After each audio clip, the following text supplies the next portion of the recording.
this incident is the same thing that Ananias needed to learn. And that is that God sometimes provides us with some unlikely partners. Ananias and the rest of the Christian community needed to learn that God's chosen instrument was surprisingly the very person who had been persecuting them. Are we ready for the things that God has to say to us, no matter how unexpected they may be? Are we ready for the role that God has for us? How might we understand that role? Now, of course, there are many ways in which we can and do describe the church. Many images that we use. There's loads in the Bible.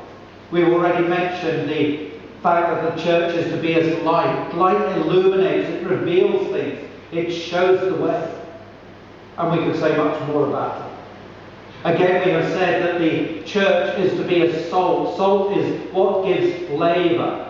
It helps us to savour things, and of course it can also be a cleansing agent. There is the image of the vine with its notion that we all link in, that we all have to draw the resources we need from somewhere else. Or the image of the body. All the different bits are needed, there are different roles, and all are important. And there are others, of course, including many that are not in the Bible. One I came across a little while ago is the suggestion that the church is like a cup of coffee. The point being that we need to recognise the value of different kinds of coffee, and that it doesn't work if we all try to be lattes or cappuccinos or Americanos or whatever. Nick Page, from whom I borrowed this idea, suggests, I like espressos. Small but incredibly potent.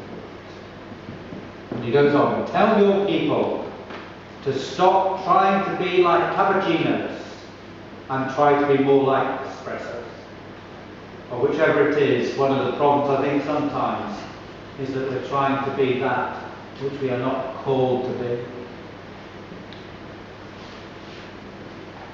Another image that I really like, that is quite different, but I like it because I think it's challenging in a helpful kind of way, is that of the church as a roller coaster. Now I like this one because it says a number of things that I think are true. A roller coaster is something on the move. It has high points and low points. It goes at different speeds.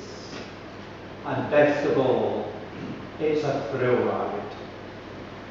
Now in real life, that's why I don't want to go on roller coasters. But in the church, that's why I do want to see the church as a roller coaster. Because if church isn't thrilling, then why not? Now I hope that some of these ideas might offer a few hints of what we are called to go out and be, because that's what today is all about. As Paul was God's chosen instrument in his day, so are we in ours. So let's go out and get on.